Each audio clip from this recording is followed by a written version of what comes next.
All the way from sunny SoCal into 32 million homes and counting, this is America Trends. I'm Barry Nussbaum, filling in tonight for Dr. G. Our poll question today, who do you think will be Donald Trump's VP pick? Mike Pence, Newt Gingrich, Chris Christie, or surprise pick? Let us know and vote in that poll at u2america.com or use the U2 America app, available now for Apple and Android devices. Download it now if you don't have it already. We have been witnessing what appears to be a clip from Mad Max lately. Anarchy in the streets of America. Whose fault is it? What can be done? And who is Black Lives Matters? Joining me from Tampa, Florida is Pastor Aubrey Shines.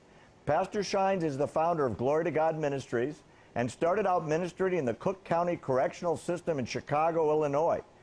Pastor Shines, welcome to the show. Hey, well, thanks for having me. Great being with you guys. Oh, it's great to have you. So we're seeing a race war, or at least it's being characterized that way. Who's behind it? What's the fault here? Well, it's simple. When you have a feckless, inept president that has probably been, maybe outside of Woodrow Wilson, probably the most racial divisive president that we've had.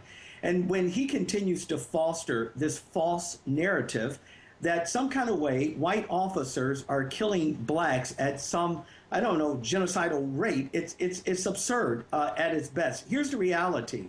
The reality is that there are more white police officers that kill whites than white police officers that kill black. And what I always say to those stations that I'm on rotation with, why is it that only when a white officer kills a black is that black life something that matters? Shouldn't all lives matter? Or does a black life only really matter when a white officer kills that life? It's absurdity at its best. This is part of the Saul Alinsky dynamic that's being lived out through this failed president. And shame on him for even taking the moment during the time when we should have been honoring those fallen men there in Dallas, for him to, again, to push his narrative during a time like that. It was really heart-wrenching to see this narcissistic behavior as our chief and commander. I was very saddened by it as a community leader here. Pastor, you're causing me to want to ask you 50 questions. I'll go as analytically and slowly as I can. So let's start with the President of the United States. Are you telling us that President Obama is fanning the flames that are increasing the violence? He's not part of the solution, he's part of the problem? Oh, absolutely, he's part of the problem. And anyone, my friend, that doesn't understand the radicals and revolution and what Saul Alinsky and Bill Ayers is all about. Again, remember, I'm a Chicago native.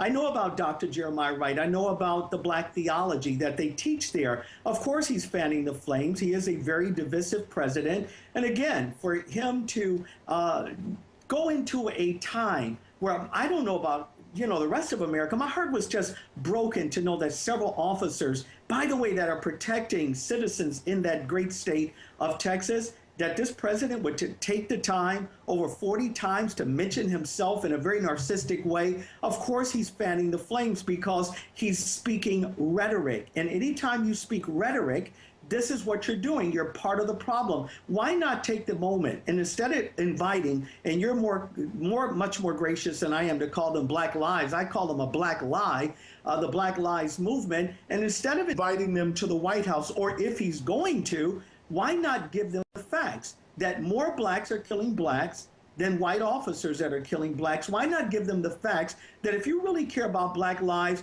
go to Chicago, my home city, and begin to protest over the several thousand that have been shot since this president has been our chief and commander. Go there and talk about the several thousand lives that have been lost as a result. Go there and talk about the abortion clinics that are primarily in poor white, black, and Hispanic communities that at a rate of millions, black little infants or body parts are being sold, but nothing from this president, nothing from the Black Lives Matter. Pastor, let me jump in. Tell us, who is Black Lives Matter? Who's behind this? Who are the people? What is the movement? What is their agenda? It's very simple. It's to be divisive.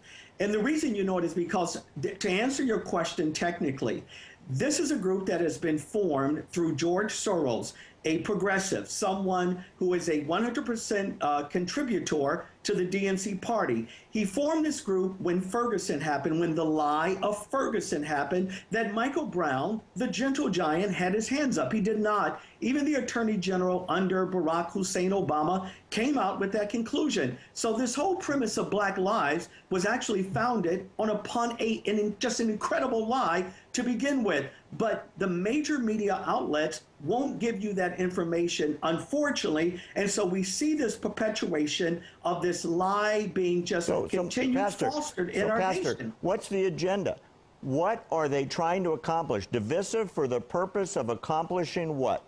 Some of it is just pure ignorance. It's low intelligence, because if you ask, as we have, those individuals, they actually believe the same lies that they're founded their whole dynamic on. So their real purpose is to continue to push an agenda of divisiveness. These are people that, for the most part, hate America, don't believe in the process, won't get involved in the process, and they're constantly blaming someone else for their own demise. Black Lives Matter.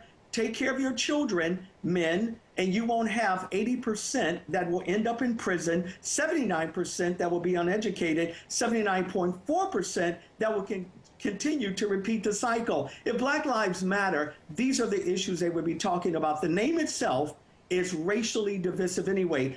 I say all lives matter. Let's talk about that.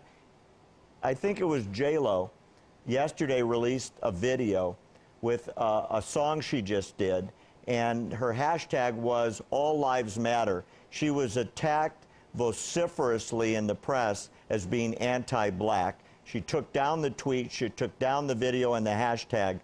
Is that causing problem? Is it impossible to say all lives matter now? Is that insulting to the Black Lives Matter people? Well, of course it's insulting when you have a sitting potentate, as we do with Barack Hussein Obama, that has invited this group in. And kudos for J-Lo for doing something of that magnitude, but notice what's happening. The moment a conservative voice, or just someone that has common sense, for God's sake, begin to talk about things of this magnitude, we're marginalized, we're forced to be in some myopic box as a result of it. And the furtherance is you continue to be squashed, because the moment you speak the truth, no one wants to hear that again. This is the failure of this president. He has the bully pulpit, and he could take the moment and just espouse the facts. And the facts is his presidency has been a failure.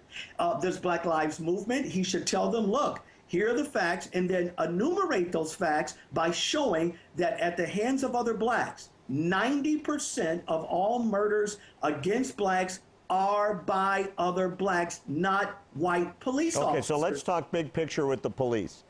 Is it your opinion that the police overall are doing a good job, or are they singling out young black males for discriminatory purposes, for racial purposes, not necessarily for crime enforcement purposes? Give me a quick answer. We're about out of time. No, these police officers are doing a great job. And of course, you're going to have a few bad along the way, but they're doing a fantastic job. And kudos to those officers that serve and protect you and I. Look, promise me I can have you back next week. I've got 30 more questions to answer that you need to answer.